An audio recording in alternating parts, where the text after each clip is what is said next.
Welcome back friends. आज मैं आपके साथ yeast artificial chromosome topic discuss करने वाली हूँ। ये क्या होते हैं और इनका कंस्ट्रक्शन कैसे होता है।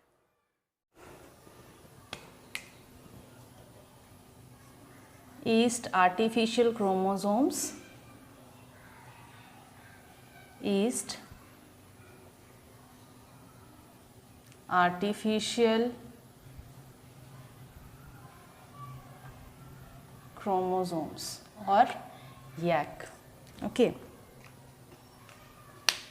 so these are genetically engineered chromosomes which are derived from the DNA of yeast cell, Saccharomyces cerevisiae. Okay, so these are genetically engineered, ये genetically engineered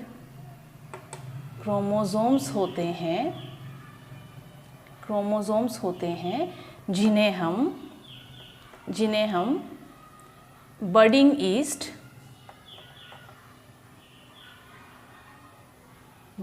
east saccharomyces cerevisiae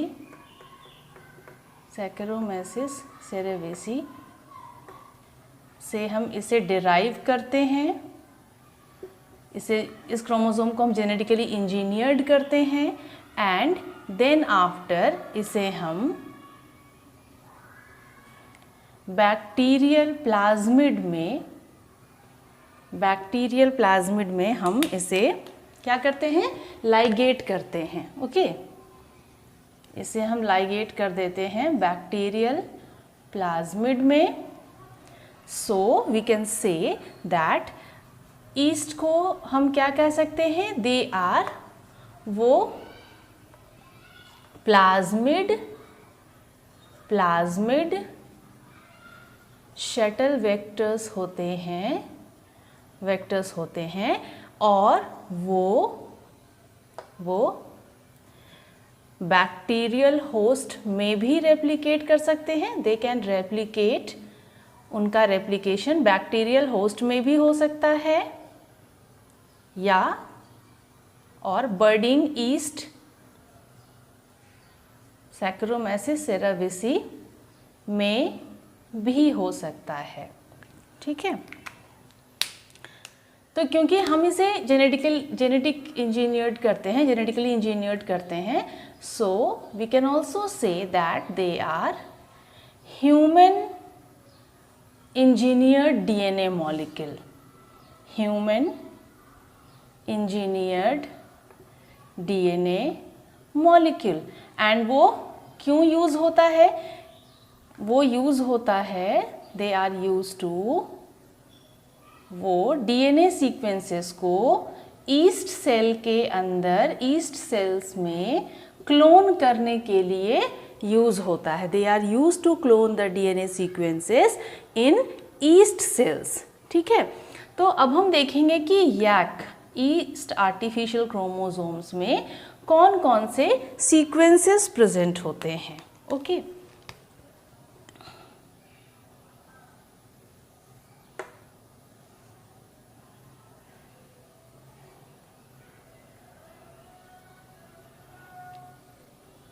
यहाँ marker A, marker B gene, दो telomeric sequences होते हैं, telomeric reason 1, telomeric reason 2, और इन दोनों के बीच में यहाँ BAM-H1 का रेस्ट्रिक्शन, यूनिक रेस्ट्रिक्शन साइट होता है। ओके, और ये एम्पिसिलिन रेजिस्टेंट मार्कर जीन यहाँ सीक्वेंस है and this is the centromeric sequence. Here this is the origin of replication. Okay, and यहाँ पे इको R1 रेस्ट्रिक्शन इंटरन्यूक्लियस का रेस्ट्रिक्शन साइट यहाँ होता है।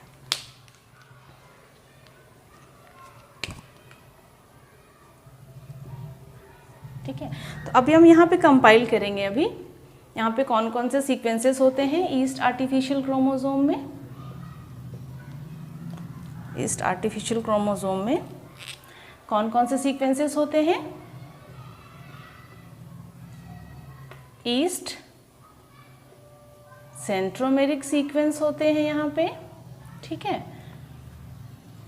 दूसरा होता है 2 टेलोमेरिक सीक्वेंसेस, 2 टेलोमियर सीक्वेंसेस होते हैं। और ये क्यों ज़रूरी होते हैं? What is the function of telomeric sequence? Telomeric sequence का क्या फंक्शन होता है? They are needed for the replication in yeast cell. Yeast cell के अंदर रेप्लिकेशन के लिए ये ज़रूरी होते हैं। फिर हम देखेंगे यहाँ ऑक्सोट्रॉपिक मार्कर जीन होते हैं। और ये ऑक्सोट्रॉपिक मार्कर जीन क्यों इंपॉर्टेंट होते हैं, क्यों ज़रूरी होते हैं? ये ज़रूरी होते हैं, ऑक्सोट्रॉपिक मार्कर जीन्स का इम्पॉर्टेंस होता है सिलेक्शन के लिए ईस्ट आर्टिफिशियल क्रोमोसोम्स में, for selection in yeast artificial chromosome in appropriate host, appropriate host, ठीक है। और नेक्स्ट सीक्वेंस हम देखेंगे। नेक्स्ट सीक्वेंस है ओरिजिन ऑफ रेप्लिकेशन, जिसे हम ऑटोनोमसली रेप्लिकेटिंग सीक्वेंस ARS भी कहते हैं। ARS ईस्ट के केस में ओरिजिन ऑफ रेप्लिकेशन और ऑटोनोमसली रेप्लिकेटिंग सीक्वेंस। ओके, अब हम देखेंगे कि ईस्ट आर्टिफिशियल क्रोमोसोम्स जो होते हैं इनका एक बहुत अच्छा एडवांटेज है that they provide the largest cloning system,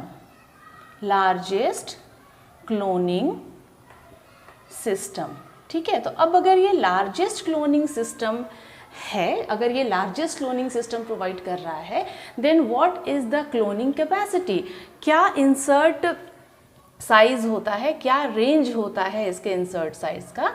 so it range okay less than 100 kb to more than 1000 kb, ठीक है। ये कैपेसिटी होता है which is 30 times that of cosmids, जो कि कॉस्मिड्स के 30 times, हम कह सकते हैं कि it is 30 times that of cosmids. Means it is having very large insert size. It provides largest cloning system, very large insert size, very largest insert site, ठीक है। अब हम यहाँ पे देखेंगे, अब हम बात करेंगे, अब मैं आपको बताऊंगी कि ईस्ट आर्टिफिशियल क्रोमोसोम्स का कंस्ट्रक्शन कैसे किया जाता है, ठीक है। तो सबसे पहले हम सर्कुलर डीएनए प्लाज्मिड लेते हैं, circular DNA plasmid. We take circular DNA plasmid first of all and then after हम इस सर्कुलर डीएनए प्लाज्मिड को रेस्ट्रिक्शन एंजाइम्स के हेल्प से पीसेस में कट करेंगे और इसे लीनियराइज बनाएंगे, ठीक है। तो सबसे पहले हमने क्या किया, सर्कुलर डीएनए प्लाज्मिड लिया, उसके बाद रेस्ट्रिक्शन एंजाइम्स की सहायता से हमने इसे पीसेस में कट किया एंड देन आफ्टर हमने उसे लीनियर मॉलिक्यूल बनाया, राइट। हमने उसे सर्कुलर से लीनियर बना दिया। उसके बाद हम डीएनए लाइगेज एंजाइम यूज़ करेंगे। We will use DNA ligase enzyme. हम डीएनए लाइगेज एंजाइम को क्यों यूज़ कर रहे हैं? डीएनए लाइगेज एंजाइम को यूज़ कर रहे हैं ताकि हम जो डीएनए लेंगे, जो भी इंटरेस्टेड डीएनए लेंगे, जो भी हमारे इंटरेस्ट का डीएनए होगा उसे हम लेंगे। We will take DNA of our interest, DNA of our interest, और हम उसे क्या करेंगे, हम उसे इस लीनियराइज्ड मॉलिक्यूल के अंदर उसे हम लाइगेट कर देंगे with the help of DNA ligase enzyme. और उसे हम लाइगेट करने के बाद कहाँ लाइगेट किया हमने उसे, लीनियराइज्ड मॉलिक्यूल में। जिस प्लाज्मिड को, जिस सर्कुलर प्लाज्मिड को, डीएनए प्लाज्मिड को हमने लीनियराइज किया था, उसके अंदर हमने अपने डीएनए ऑफ इंटरेस्ट को लाइगेट कर दिया है, ठीक है, लीनियराइज डीएनए। और उसके बाद फिर हमें क्या मिल जाएगा जब हम उसे लाइगेट कर देंगे, then after we will get single large circular DNA, ठीक है, हमें एक सिंगल बड़ा सर्कुलर डीएनए मिल जाएगा, ठीक है। तो अब हम इसी प्रोसेस को देखेंगे कि हमने पहले स्टेप में क्या किया, सर्कुलर डीएनए प्लाज्मिड लिया। अब हम देखेंगे कि जो यहाँ पे याक ईस्ट आर्टिफिशियल क्रोमोसोम, यहाँ पे जो भी डिफरेंट सीक्वेंसेस हैं, हमने उनको एक जगह कैसे असेंबल किया, हमने उनको एक जगह कैसे लाइगेट किया है, ठीक है। तो हम क्या करेंगे, यहाँ पे आप देख सकते हैं, यहाँ पे सेलेक्टेबल मार्कर्स भी है। तो हमने क्या किया, सेलेक्टेबल मार्कर को हम लाइगेट करेंगे। We will ligate the selectable marker, ठीक है। अब इस सेलेक्टेबल मार्कर जीन को हम कहाँ पे लाइगेट करेंगे, कहाँ लाइगेट करेंगे, तो हम इसे लाइगेट करेंगे प्लाज्मिड वेक्टर में, प्लाज्मिड वेक्टर में, ठीक है। ये हमने सबसे पहला काम किया कि हमने सेलेक्टेबल मार्कर जीन लिया और उसे प्लाज्मिड वेक्टर में लाइगेट कर दिया, ठीक है। अब क्योंकि जो प्लाज्मिड वेक्टर होता है वो तो सर्कुलर डीएनए मॉलिक्यूल होता है, that is a circular DNA molecule. तो अब इस सर्कुलर डीएनए को मैंने जैसे यहाँ पे बताया कि अब इस सर्कुलर डीएनए मॉलिक्यूल को हम रेस्ट्रिक्शन एंजाइम्स के हेल्प से लीनियराइज बनाएंगे, लीनियराइज इसे करेंगे, हम उसे पीसेस में कट करेंगे एंड देन आफ्टर हम उसमें जो भी हमारे इंटरेस्ट का डीएनए रहेगा हम उसे डीएनए लाइगेज एंजाइम की सहायता से लाइगेट करेंगे, ठीक है। और यहाँ पे हमने उसे लाइगेट कर दिया। और ये सिलेक्टेबल मार्कर्स का हम जो लाइगेशन कर रहे हैं, ये सिलेक्टेबल मार्कर का इम्पोर्टेंस क्या है, हम ये सिलेक्टेबल मार्कर जीन्स को लाइगेट कर रहे हैं ताकि हम डिफरेंशियल कॉलोनीज़ का सिलेक्शन कर सके। मार्कर जीन का यही फंक्शन होता है, डिफरेंशियल कॉलोनीज़ को हम सिलेक्ट कर सके, ठीक है। और इसीलिए हमने सेलेक्टेबल मार्कर जीन को लाइगेट किया प्लाज्मिड वेक्टर के अंदर। अब दूसरा काम हम क्या करेंगे यहाँ पे, what we will do in next step, हम सेंट्रोमेरिक सीक्वेंस को यहाँ लाइगेट करेंगे। We will ligate centromeric sequence, ठीक है। तो ये सेंट्रोमेरिक सीक्वेंस को हमने जो लाइगेट किया, ये क्यों इम्पॉर्टेंट है, what is the importance of ligation of centromeric sequence. यहाँ आप देखिए, ये जो सेंट्रोमेरिक सीक्वेंस है यहाँ पे हमने इसे यहाँ पे लाइगेट किया है। तो सेंट्रोमेरिक सीक्वेंस को हम यहाँ पे क्यों लाइगेट करेंगे, because it is very much important for the stability of mitosis. यहाँ पे इसे हम करेंगे माइटोटिक स्टेबिलिटी के लिए, it will provide mitotic stability, okay। अब हम तीसरे स्टेप में क्या करेंगे, ARS को लाइगेट करेंगे। यहाँ पे आप देखिए ARS, origin of replication, autonomously replicating sequence in case of yeast। तो अब हम ARS को लाइगेट करेंगे, ligation of ARS, autonomously replicating sequence, ठीक है। तो ARS को हमने जो लाइगेट किया यहाँ पे, ये क्यों ज़रूरी है, because ARS is providing, it will provide origin of replication. Is it clear? ये ARS origin of replication provide करता है, एंड ओरिजिन ऑफ रेप्लिकेशन मिलने से क्या होता है, ये भी माइटोटिक स्टेबिलिटी प्रोवाइड करता है। ठीक है, तो हमने यहाँ पे देखा कि हमने कौन कौन से सीक्वेंसेस को यहाँ पे लाइगेशन हमने किया है, सेलेक्टेबल मार्कर का, सेंट्रोमेरिक सीक्वेंस का, ऑटोनोमसली रेप्लिकेटिंग सीक्वेंसेस का। ठीक है, तो ये हमने यहाँ पे सबका लाइगेशन कर दिया। अब हम क्या करेंगे, फोर्थ स्टेप में हम क्या करेंगे, now what we will do in fourth step, artificial telomeric sequence. यहाँ आप देख रहे होंगे नंबर 1, नंबर 2, 2 टेलोमेरिक सीक्वेंस है, तो यहाँ पे हम आर्टिफिशियल टेलोमेरिक सीक्वेंस को भी लाइगेट करेंगे, जो कि सर्कुलर प्लाज्मिड को, और ये क्या करेंगे आर्टिफिशियल टेलोमेरिक सीक्वेंस, ये आर्टिफिशियल टेलोमेरिक सीक्वेंस क्या करते हैं, ये सर्कुलर प्लाज्मिड को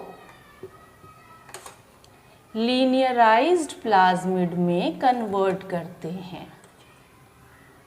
ठीक है, तो हमने यहाँ पे आर्टिफिशियल टेलोमेरिक सीक्वेंस को भी लाइगेट किया है, और इस लाइगेशन से ये बेनिफिट हो रहा है कि जो सर्कुलर प्लाज्मिड है वो कन्वर्ट हो रहा है लीनियराइज्ड फॉर्म में।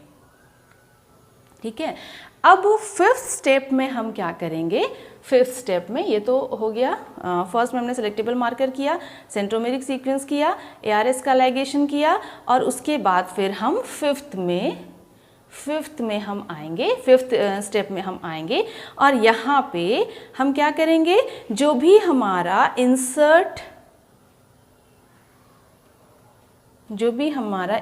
DNA है जिसे हम चाहते हैं क्लोन करना, ठीक है, ये हमारा जो फॉरेन DNA होगा या जो भी हमारा इंसर्ट DNA है, उस इंसर्ट DNA को हम क्या करेंगे, अब हम जो इंसर्ट DNA होगा हम उसका लाइगेशन करेंगे। ठीक है, और इसका मैंने आपको बताया था, इसका जो रेंज होता है वो कितना होता है, it can be up to 1000 kb। ठीक है, तो हम सबसे लास्ट में हम क्या करेंगे, इंसर्ट DNA को भी हमने लाइगेट कर दिया, एंड उसके बाद सबसे लास्ट स्टेज में हम क्या करेंगे, हम उसे ट्रांसफॉर्म कर देंगे।